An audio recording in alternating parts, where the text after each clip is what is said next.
Kun minä ja veljeni kannamme äidille ruokoja, kävely kestää pari tuntia kumpaankin suuntaan. Kimppu tuntuu todella raskaalta tänään, ja ruokojen reunat ovat veitsen teräviä. On vaikea kävellä, koska meillä on nälkä. Meillä on aina nälkä. En muista, milloin olisimme viimeksi syöneet kunnon aterian.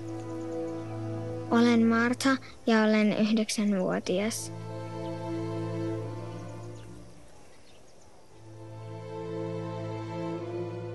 Haluaisimme pysähtyä ja levätä, mutta tuntuu, että pitää kiirehtiä.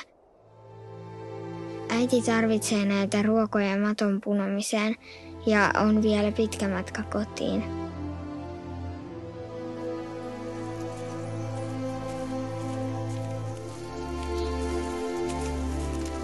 Isä jätti meidät kauan sitten. Ainut tulomme tulee mattojen tekemisestä.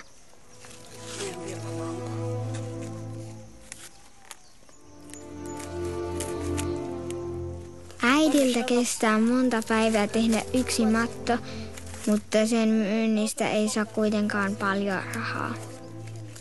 Se riittää juuri ruoan ostamiseen minulle ja 2 veljelleni 2 päiväksi.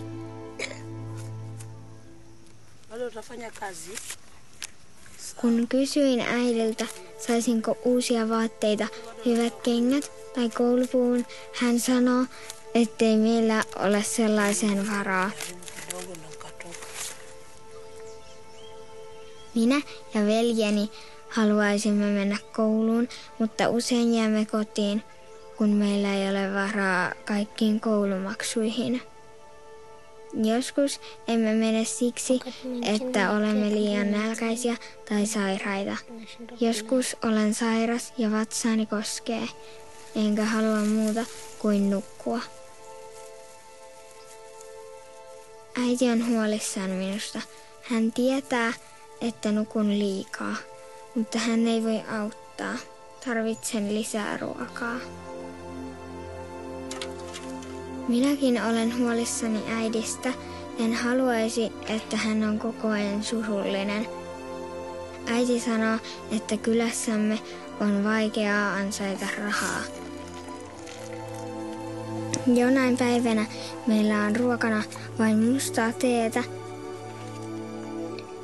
Äiti sanoo, että kaikki muuttuu hyväksi, mutta asiat eivät tunnu muuttuvan. Olen surullinen, kun joudumme menemään nälkäisinä nukkumaan. Joka päivä unelmoin, että elämä muuttuisi paremmaksi. Mietin, miksi meillä ei ole samoja asioita kuin muilla ihmisillä.